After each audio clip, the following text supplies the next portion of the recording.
Welcome back to my channel. তোমরা সবাই কেমন আছো? আশা করি তোমরা সবাই খুব ভালো আছো, আর আমিও খুব ভালো আছি। অনেক দিন তোমাদের সাথে আমি কোনো রেসিপি শেয়ার করিনি, তাই আজকে কুলচা রেসিপি নিয়ে এসে গেছি। দেখো এখানে নিয়ে নিয়েছি আমি 1 কিলো ময়দা, আর নুন আর চিনি স্বাদ অনুসারে নিয়েছি, আর নিয়েছি 1.5 প্যাকেট ইনো, আর 200 গ্রাম টক দই, আর দেবো রিফাইন অয়েল। এই সবগুলো মিশ্রণ আমি ভালো করে মেখে নেবো হালকা হাতে। এখন কোনো জল ইউজ করবো না। কিছুক্ষণ এটা মাখার পরে উষ্ণ গরম জল, একটু জলটাকে উষ্ণ গরম করে নিয়ে এটাকে আমি ভালো একটা ডো বানিয়ে নেবো। একটু নরম করে এটা মেখে নিতে হবে। তারপরে বেশ খানিকটা আবার রিফাইন অয়েল এটার উপরে দিয়ে ভালো করে মাখিয়ে 1 ঘন্টার জন্য রেস্টে রেখে দিতে হবে। দেখো 1 ঘন্টা পরে ব্যাপারটা ঠিক এরকম হবে। তারপরে এটাকে ভালো করে মেখে গোল গোল লিচি কেটে ময়দা দিয়ে বেলে নিতে হবে, উপরে একটু ধনেপাতা আর কালো জিরে দিয়ে।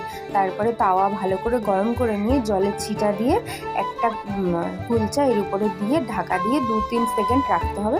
তারপরে